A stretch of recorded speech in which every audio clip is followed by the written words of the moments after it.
Hey everyone, it's Sean Smith from Blackbush and Newbie Corp. I'm reaching out to you today because we have a lot of exciting events coming up and I don't want you to miss out on any of them. The first one is starting off on May 18th. If you're a pastor and you serve in the Gwinnett County area, we want you to be there. So let's be a part of dialogue. I don't care whether you've seen some of the things we wrote on Facebook and you agree or you disagree with us. Let's have dialogue. We invite you on May 18th to meet us at Tabernacle International Church in Lawrenceville, Georgia, where the pastor is Pastor Lisa Musser and Apostle Musser.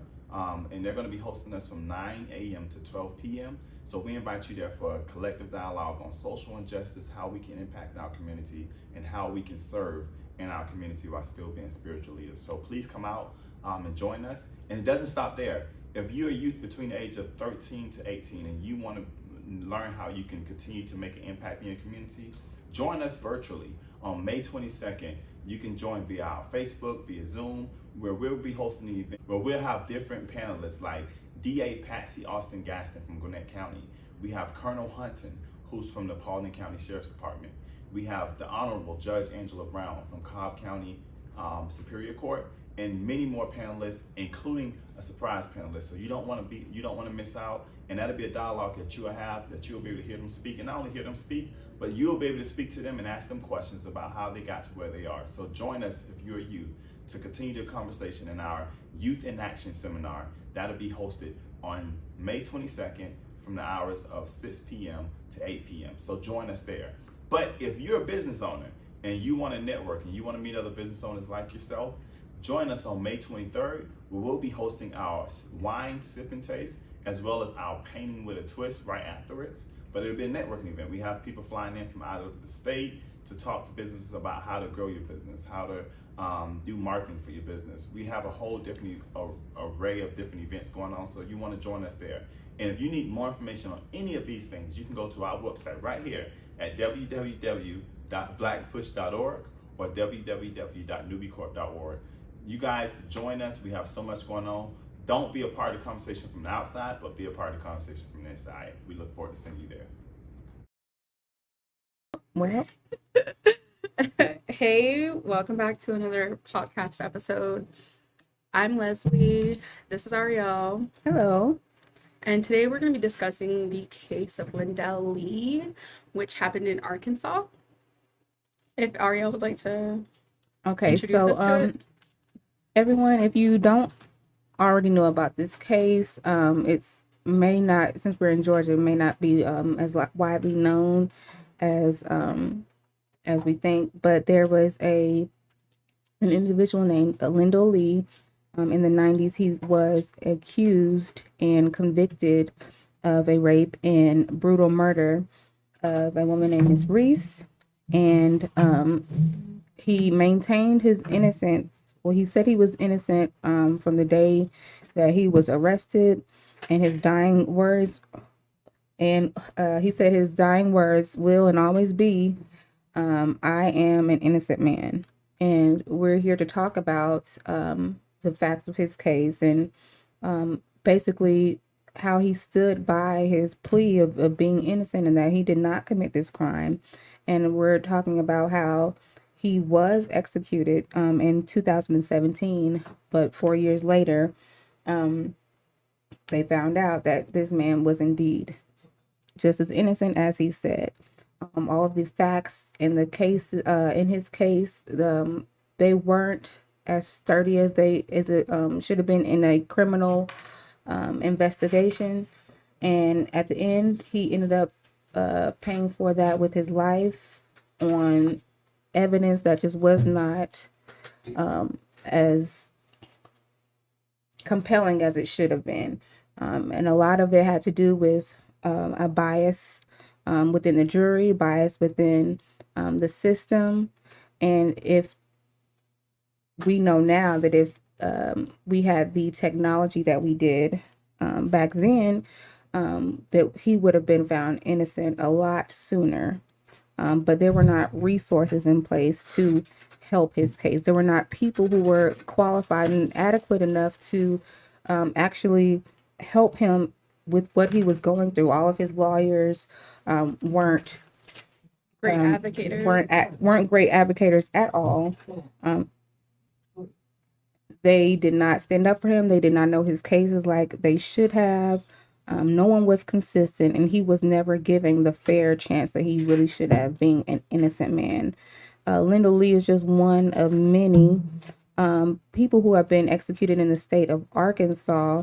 But during that year, many the people that were on death row, they basically got their cases escalated because of the amount of lethal lethal injections were expiring. I want to say the end of that year. Mm-hmm. So they basically just moved everybody up on that list, and Linda Lee was one of those people. So we're here to talk about bias today. We're here to talk about how can we impact our system and advocate for those who really need it in our system, and basically reprioritize the cases that we have and the people that we have in jail from the top down, and basically how can we reallocate some funds to actually make that part of the system work better for everyone.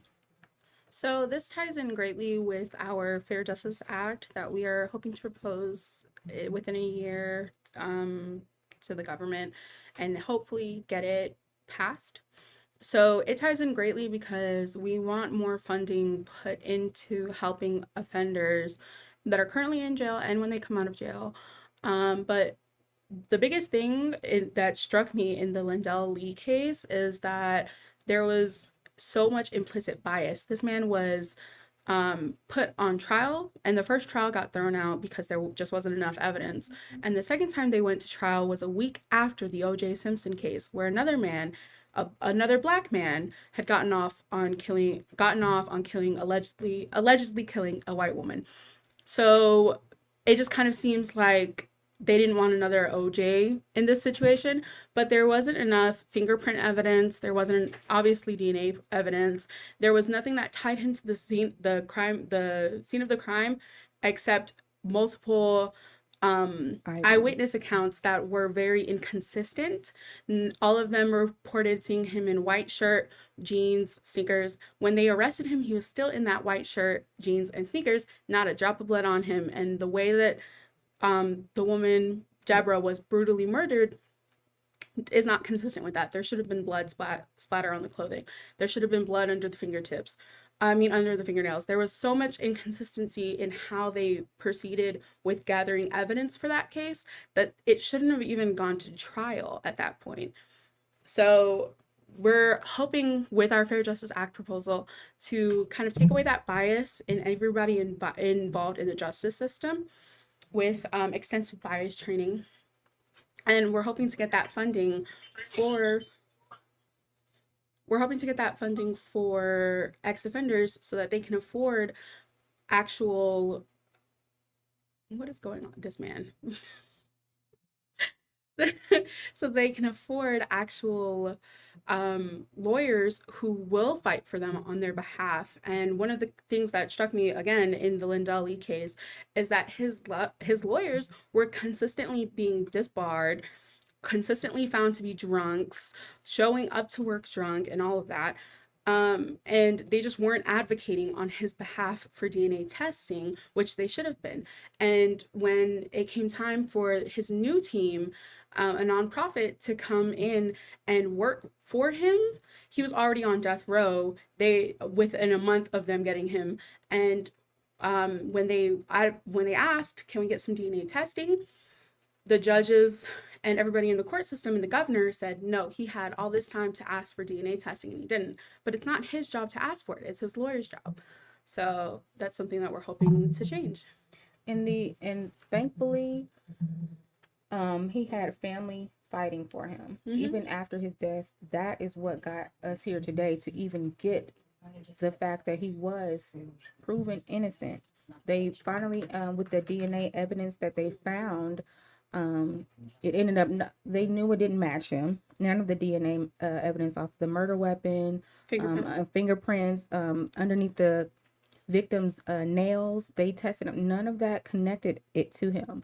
So, but the prosecution side, they pushed on the jury, and they made it seem like all that evidence was just so important, but it was basically, it could have been thrown out. It should have been thrown out. Mm-hmm. All of the inconsistencies that it was. But at what point does the system kind of stop it all there when you see, nothing's really being done?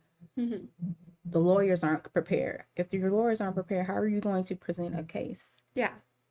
How are you going to present a case with all of the facts that the jury are supposed to be using all of those facts to either, determine someone's sentence? And not only, even the first time around for his trial, he had a hung jury. That's what happened. And then he ended up, the second time he got prosecuted, of course, Mm-hmm. he ended up going to jail, but the Arkansas Supreme Court actually denied his appeal after the first trial. And so my question is, why are we always trying to teach people lessons inside of the justice system when we should be trying to, if your job in the justice system is basically to decide someone's fate.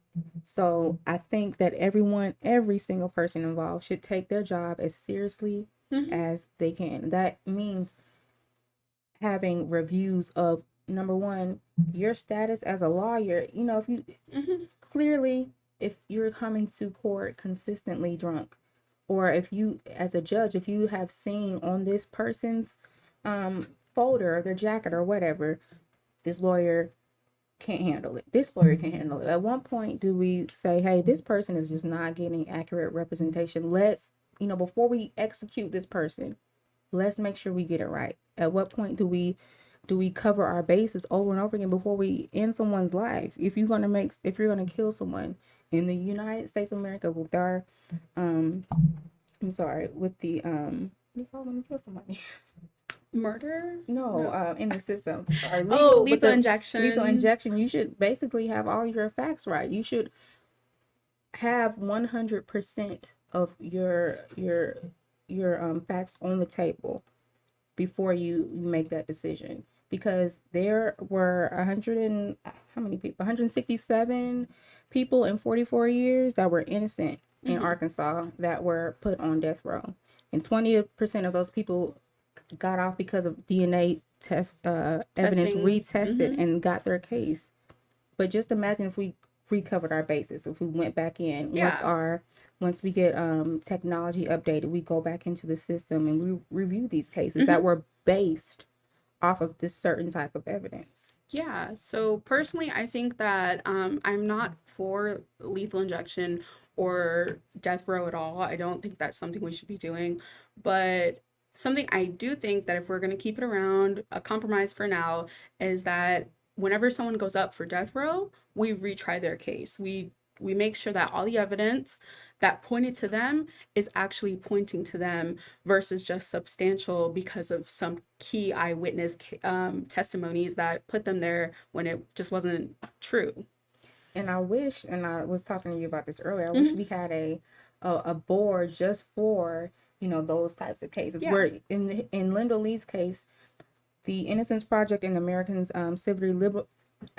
Civil Liberties Union stepped in and took his case, and that's what basically ended up, even after his death, Exonerating him. exonerating him of all the charges. So if we had a board, some type of board in place or something that say, hey, we are going to go over this piece by piece. We're going to go over the pieces that the police mixed. We're going to go We're going to go over the eyewitness testimonies that, make sure that they are solid. And no one was going back and re-verifying that until it was too late. But that whole expedition of the lethal injection is like, but why? Right. Was it really that necessary where you could not just go back and make sure you had it right? That's my thing. Especially because they had 8 people on trial. 4 of those people ended up, not on trial. They had 8 people on death row that week alone that they were going to kill. And 4 of them ended up getting off because of newfound evidence in their case. So why, in my opinion, wasn't everybody on death row, all 8 people, why were the other 4 not given the same opportunity?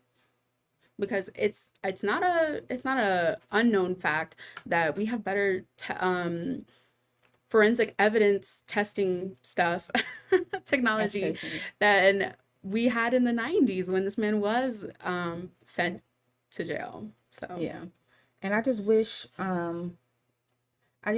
we, like you said, we didn't have that in place, because there are many alternatives. I mean, there's so many ways that we can restructure the system to make it where we're not wasting money on resources for these lower level cases that really just need to be thrown out, or people just right, automatically like be put in jail. drugs. Like, it's time to clear out the system. It's time to put the people who really need to be in there, put them in there, but also get them mental health, because Yeah. we were talking about a lot of these crimes that are because of mental health issues. If we put more money into mental health, period, and I will always advocate for this, if we put more money into mental health in America, I feel like so much would change, Absolutely. especially the system. But I think a lot of us know that the prison system is a cash maker, right? Yeah, a prison industrial complex, free Modern day slave labor. slavery, whatever you want to Mm-hmm. call it.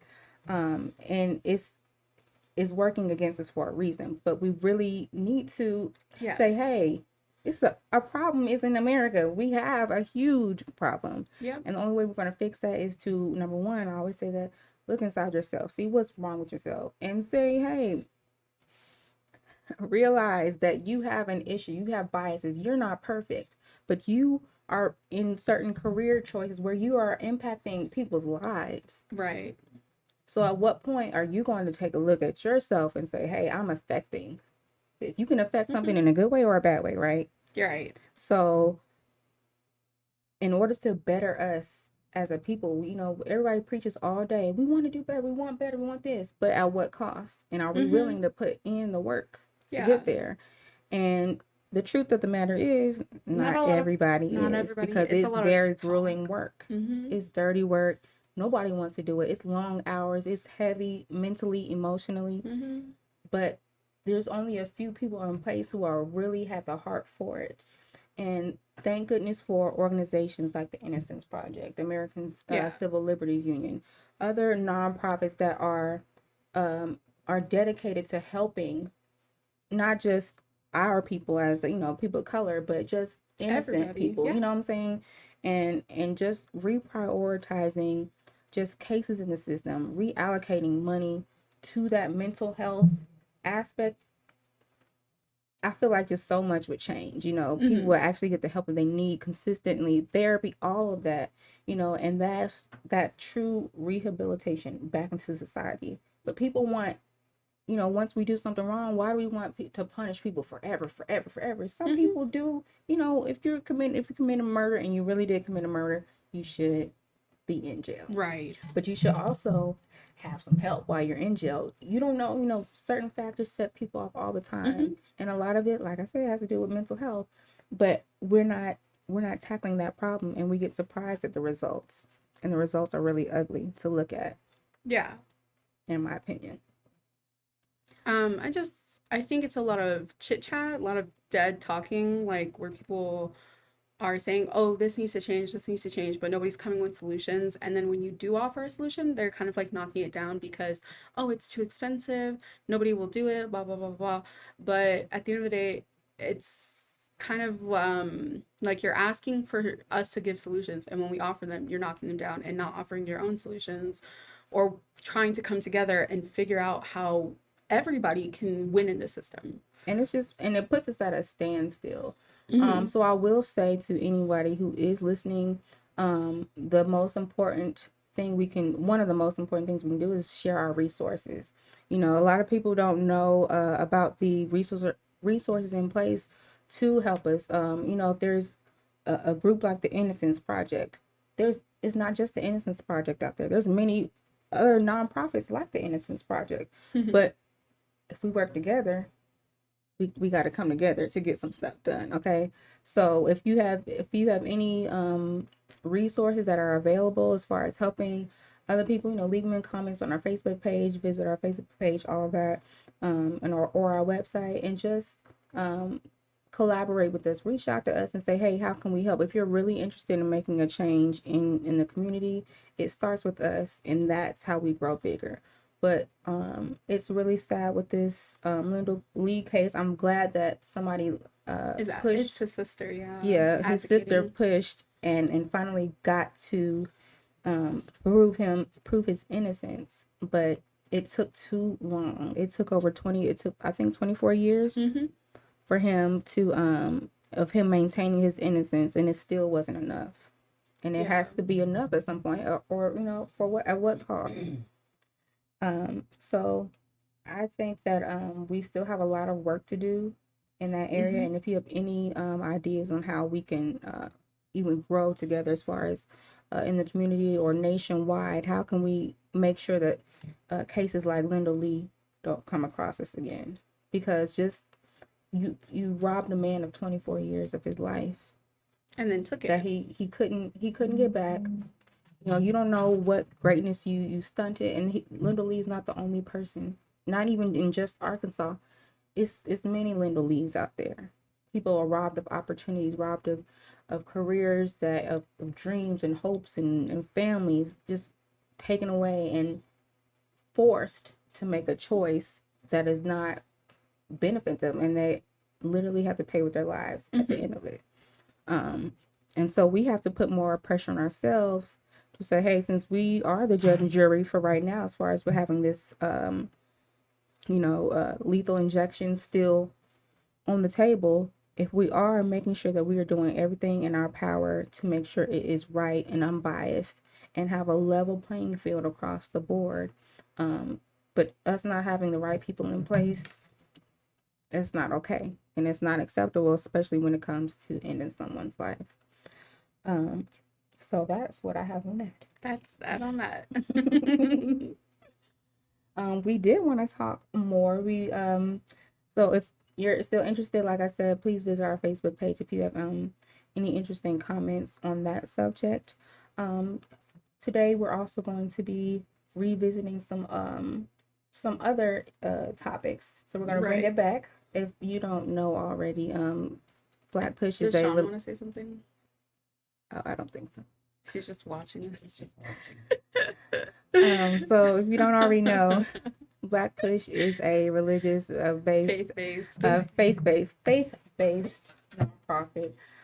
So we kind of in between our day, we kind of talk about different things, whether it be stories in the Bible. So the other day I was actually talking to one of our associates, and basically I'm admiring the spirit of Esther in the Bible.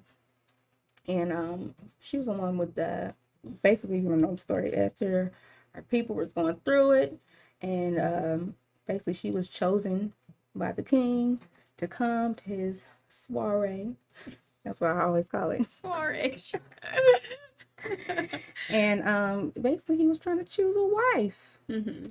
He got chosen all right. He chose Esther, but he didn't know that the same person that he chose, that he was trying to kill her people.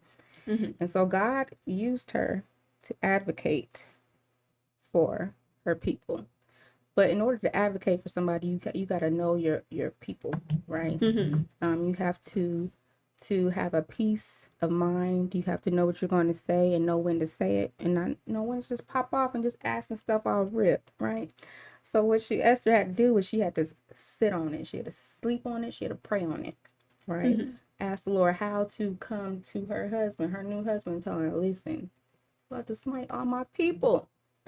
How do I stop this? How, you know what I'm saying? She knew it was wrong, but she also knew that God had her, right? Mm-hmm. She also knew that there was power in a peace in her words, as a calm woman, and God took care of her. Not just her, he took care of her people too, right? What do you think about that? So I was actually just reading an article about how certain people, back to mental illness, but how certain people with mental illnesses, specifically depression, anxiety, bipolar, along those lines. I was reading an article about how it's natural that your emotions wane and wax throughout the day. It's natural.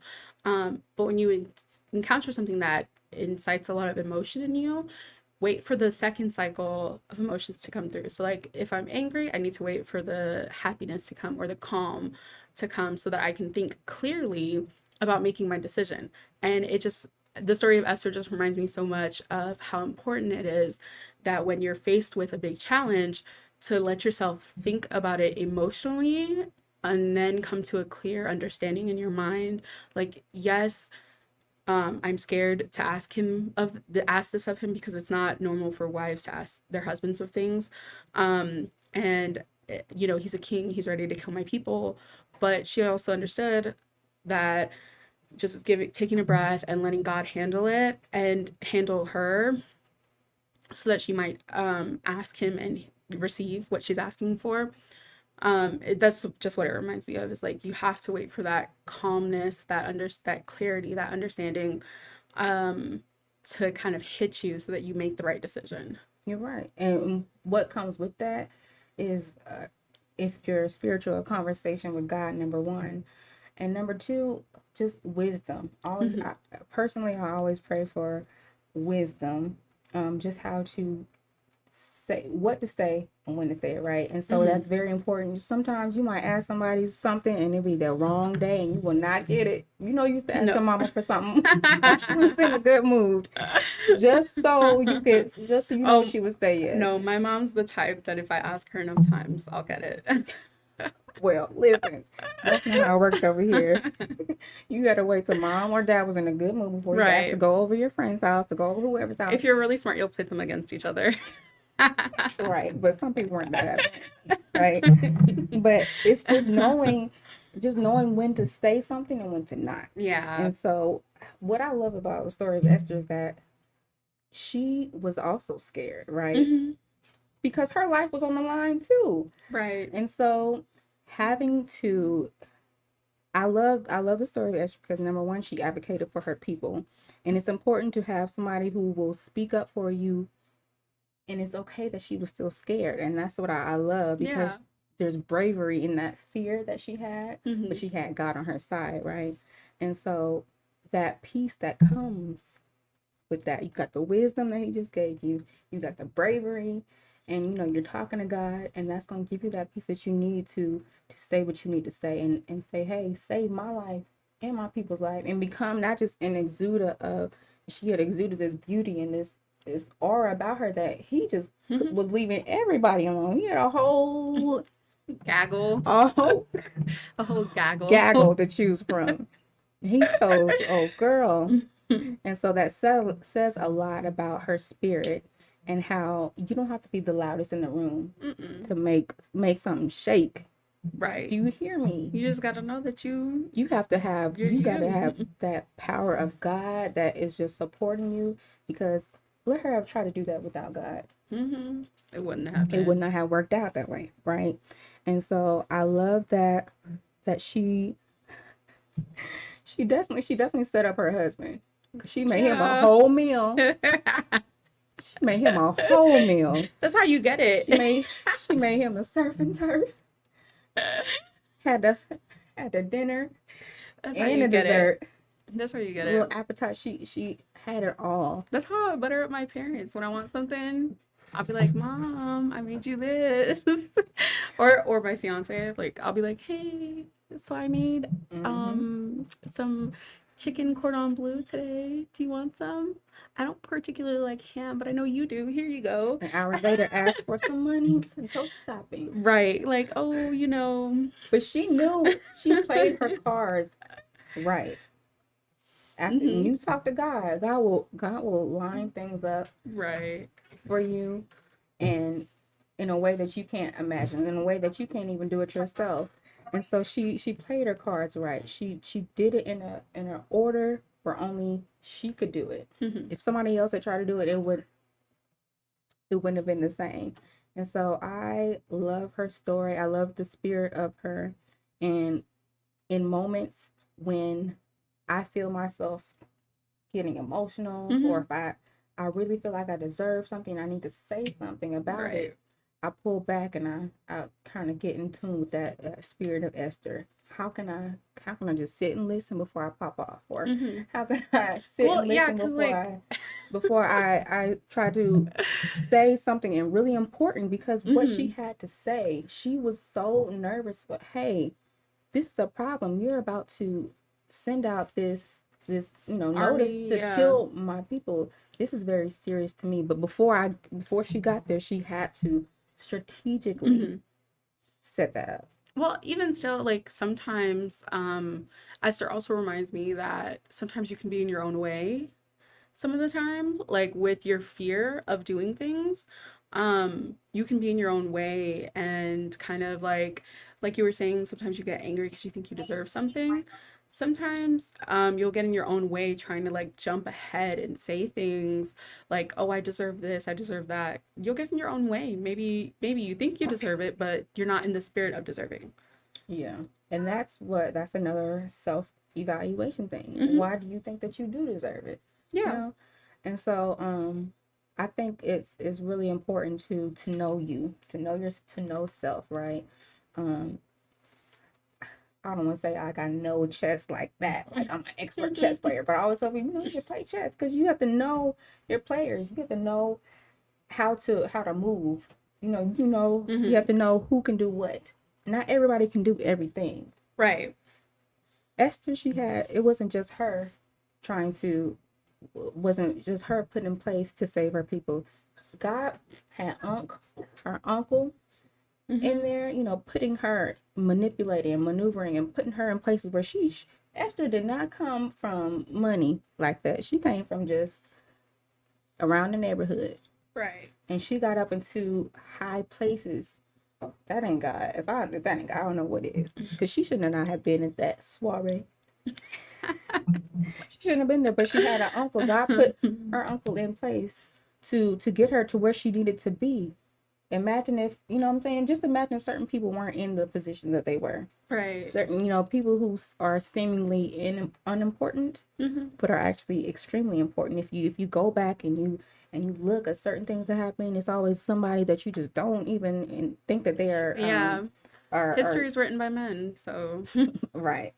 But I think it's really I think it's cool that she had a whole uncle advocating for her as well, and Hmm. that between the two of them and just other certain people who were just in the right place at the right time, and just knowing who she was, and just her being who she was. It's only certain you can't get away with certain things. She Right. got away with certain things that other women in her husband's past couldn't, and I think that's interesting. Hey, you guys. Hey, How are Hey. you? And we have our CEO Sean Smith making here this. he goes. This conversation is really good, but I'm hopping off. And Oh, it's funny that you talk about Esther because as I was driving to the airport, um, literally there was a street above me and it was Esther Road. So I thought it was so unique, like literally, as you brought Synchronicity. it up. But it's interesting because I think this kind of ties into what you guys started off talking about. Using Esther as a prime example, her uncle Mordecai for prime examples. That when when God puts us in a position of favor, we have to be careful how we use that favor, right? When He gives us access, we have to be careful what we do with the access, how we treat people with that access. And I think it goes back to something that you guys were hitting on earlier about making justice more fair and talking about the Fair Justice Act. One of the things that we have to really do is we have to really separate like the branches of government when it comes to the judicial system. Judges are not meant to be DA's friends. DAs are not meant to be attorneys' friends. They all have three different roles, and the judge is supposed to be a mediator between the three. And you kind of look at the same situation with Esther, right? I mean, the king was obviously the king; he was the ultimate judge. Esther was his wife, but she used the position of his wife and the love he had for her in order to motivate him to do what was right by our people. And it's funny because the story ends by saying too that Mordecai, who's Esther's uncle, was literally there was a guy named Haman who was upset about the favor that God was putting on Mordecai's life and trying to figure out what's going on because he didn't see Mordecai per se day to day. So he didn't much know that Mordecai had Esther in the White House, literally speaking on behalf of her people. And he was building the gallows, the Bible says, he was building the gallows to hang, to set up a plan to hang Mordecai on. And the same gallows he built for Mordecai was the same gallows he ended up being hanged on. And that's just important because in life, like we gotta understand too, when God does put us in a position, and when we abuse that position, the same tightrope we used to hang somebody else on, ultimately it'll come back on you. And we good dialogue though, really, really, because the whole system with the way the guy was killed and then find out the day later. And even I was looking it up as I was driving. Did you guys know that in South Carolina, they actually voted to approve a firing squad? So Yeah. now another option Yeah. Very the archaic. electric chair or through injections is to literally put We're somebody going out back. in the middle of a street and kill them. Yeah. Yeah, it's regressive. Like, To save resources. yeah, but what kind of country are we coming to? When we have a governor in Florida who signs a bill that says, hey, if you're out protesting, somebody runs their car through a protest, they're not going to be prosecuted in the state of Florida. It's What kind of insane. That's country are we coming crazy. to? That is crazy to me. Yeah, I mean, and that's why it's important that we have. And I will say this before I get off. Like, somebody's texted me earlier today because I had a chance to meet with like a few nonprofits this morning who are working here in Texas on some of the same issues we work on in Florida. And somebody texted me earlier today and was like, remember that behind something, like, you have to have a good team, right? And I was like, you know what? So true. And I appreciate everything that you guys are doing and everything that we're doing here because, to be honest, James and I or anybody wouldn't be who we are, or the organization wouldn't be what it is today if it wasn't for the impact that you guys have, like stepping into these shows, everything that you guys do every day. And for those who don't know, like, people in my office, Camille's gonna say amen to this. We work 6 days a week. We're there Monday through Saturday, literally. So I mean, and we continue to grind it out every single day. So I mean, we need more people though. I mean, it's not just us, like you guys said earlier today. It's not just Black Push. It's not the NAACP. It's not the Southern Leadership Conference. Like, we're gonna get a lot more done if we can connect with each other and take the microphone each one of us have, put our microphone together and speak the same message. That's how our voice will get heard. So I appreciate the dialogue. Definitely appreciate Esther and Mordecai's story. I love them. And believe it or not, we have a whole lot of Esther's in our office. Free Mordecai. You. But more Esther's in our office because you guys are leaders in your own right. So thank you. Thank Thank you. you. And what's up, Crisco? He on the phone. Oh, yeah, he's on the phone. Always. All right, but thank you guys. I mean, You're my welcome. phone's about to die, but really enjoyed the dialogue. Please charge your Guys. phone. Yeah, I will charge once I gotta play. And be But be safe. safe. And fill up Be on safe. gas. And be safe. Say hey, but thank you guys. Well, I love you too, Great sir. dialogue. I love you too, sir. Have a safe trip. Thank you. And you see, I'm wearing funny story, true story. Oh, True Last night, story. You guys are showing the video of the events we have coming up. He's wearing the same exact And I shirt. recognize- yeah, Bison Club, where you at? I'll get- I Sean has got 3 my shirts. I got off my clothing game. This is the same exact shirt. I love it. Just switch your days All right, up. thank you. Talk later. All right, Cycle bro. them. Be safe, bro. Bye. Thanks. So like, Is that a show? so we said all that to,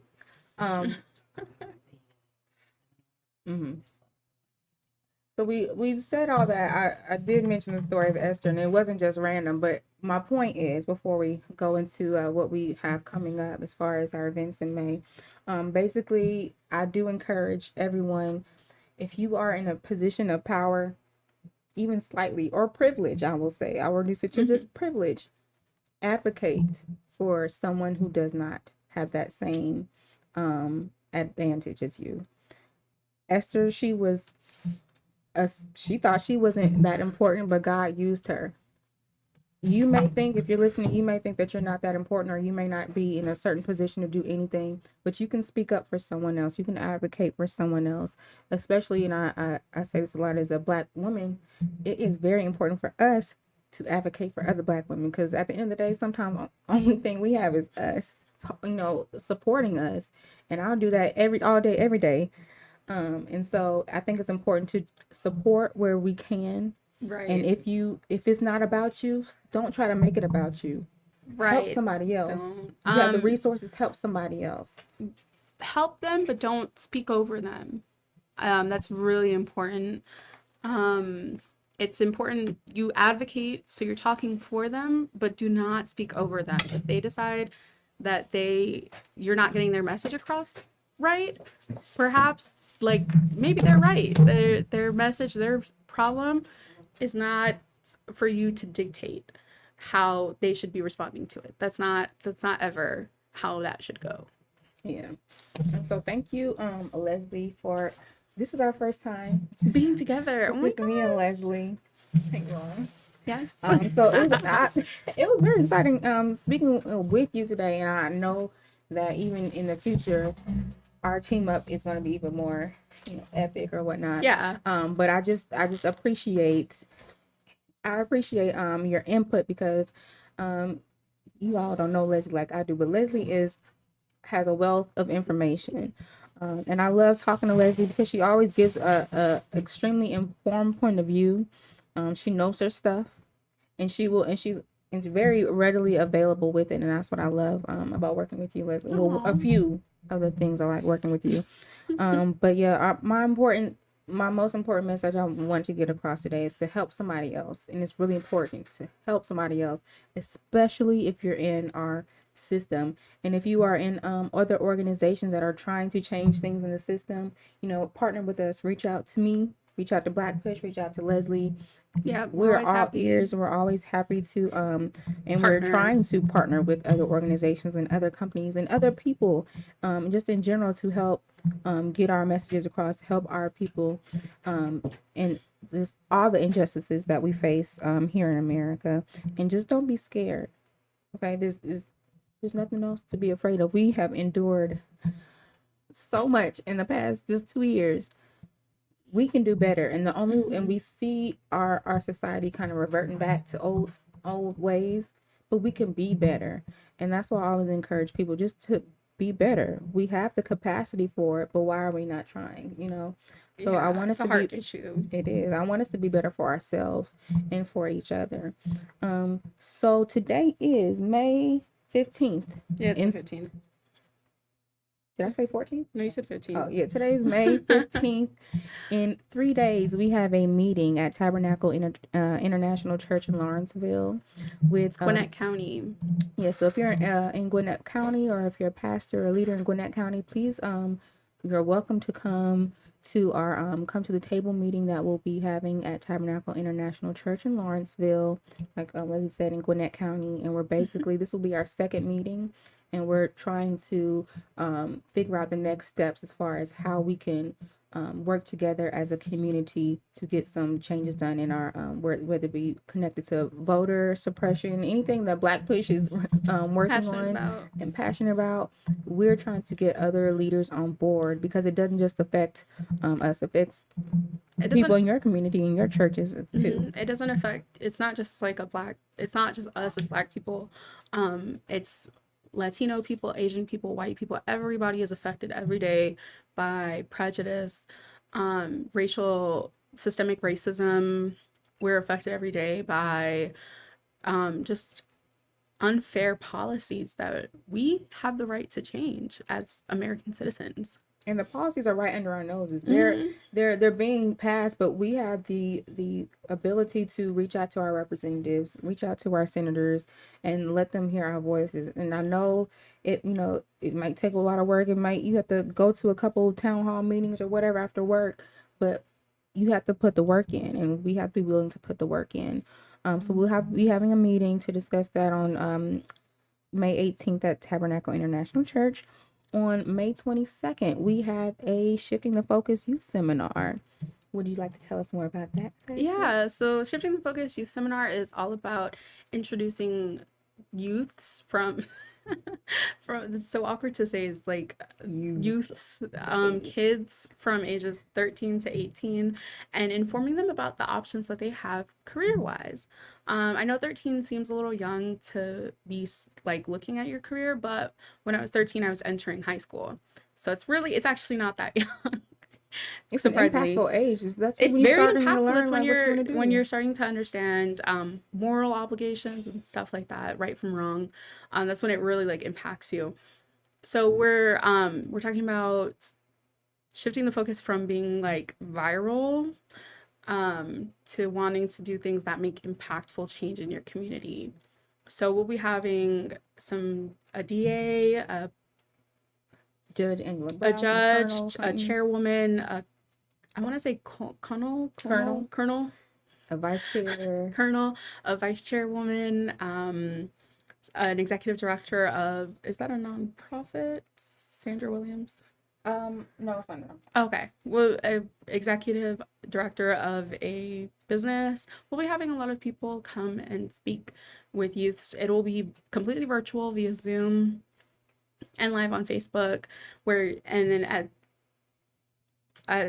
a part of it, we will be offering to allow the children to ask questions of the participants. And we'll be just going over their careers basically. And so this will and be like impact.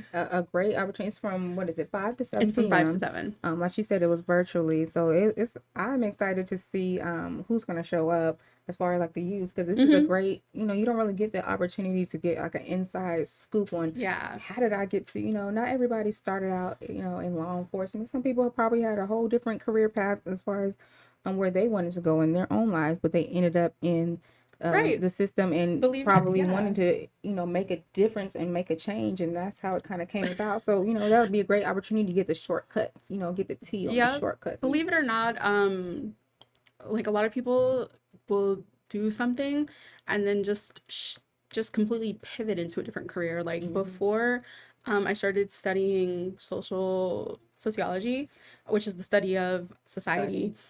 I was actually a pre-med student. And then I was like, oh, this is fun. I know enough about bodies now that I don't want to do this anymore. Not that they're yuck or anything. It's more so like I just know enough that like I can get by. I study herbs, so like plants, but I also trust in doctors enough to, take medicine like antibiotics, because you can't just make a natural antibiotic. Yeah. That's dangerous. But it's like you just pivot so much in life that what you were doing 5 years ago even is not the same thing you'll be doing 5 years from now. And I don't think people realize the power of networking too.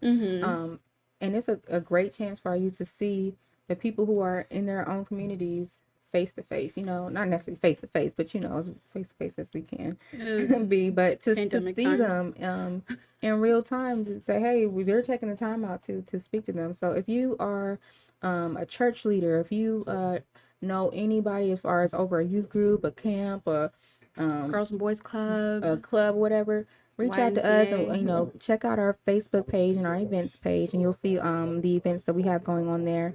Our Eventbrite links are up there too, as far as to get the tickets for the virtual it's 100% seminar. free. Yes, It's 100% free. free. All you have to do is just go on Eventbrite and Sign up for your ticket.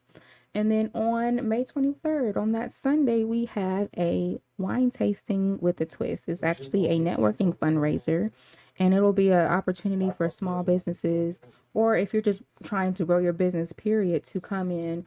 You'll have a wine tasting from 4 to 5, you kind of relax. And then from 5 to 6, you'll be able to network with other attendees. You'll be able to hear speakers who are coming in to basically give you some free knowledge on how to grow your business. And you also have the opportunity to stay for a sip and paint at the end from 6 to 8:30. And so we encourage everyone to come out. I hope to see you all there. We have some great raffle prizes. We have a wine tasting for 2 classes for 2 people to have a wine tasting with 5 curated wines, or that can actually be 1 class for 4 people. We have gift cards. We have restaurant vouchers. We have some really nice things. I don't even want to explore all of them, because Right. I kind of have my eye on them for myself. Well, you have to remember we're also doing bingo. Oh yeah, we have virtual in, bingo. I think June. Yeah, We haven't set a date for it, but we're having bingo. So like not all those prices. I know. Don't raffle it's all of okay. them off. We're not gonna raffle all of them out, but we really do have some really nice prizes that were donated for us. So we are excited to have that on May 23rd. From 4 to 8:30. It's a Sunday, but it's a great opportunity, like I said, to get free information, and also just to kind of relax a little bit and just get your mind right for whatever you want to for the next step for your business. And so we're excited for all of the events that we have coming up in May. Please keep updated by following us on Facebook, and you can go to our events page and keep up with all of our events there. But if you do have time, also check out our website just in general. Leslie, our beautiful Leslie here, keeps it updated. With I'm the currently in the process of building a new one. Yes, but we have our all of our op-eds that we release. We release them every week, and so there will be on our issues. It's on the issues tab, right? It's under the issues tab titled Op-Eds and the Fair Justice Act. And so if you're interested in this Fair Act proposal, that's where you can find it on our website at blackpush.org under the issues tab, and you'll be able to view our Fair Justice Act proposal. Once you read the proposal, feel free to download it, send it to your representatives, get support and get some print it out and post it on your fridge. Just pass it out to people, so that we can get the word going, because the only way that we can get changes done is we start with the hard but kind of necessary steps. So we just want to say, anything else? No, I think that's it. We want to say thank you all for joining the Ari and Leslie Black Push show Segment. segment of Black Push. Thank you for joining our podcast. Catch us next Saturday at 3:00. Every Saturday at 3. Yeah. And we'll be talking about other topics. Thank you all, and enjoy the rest of your Saturday. Thank you.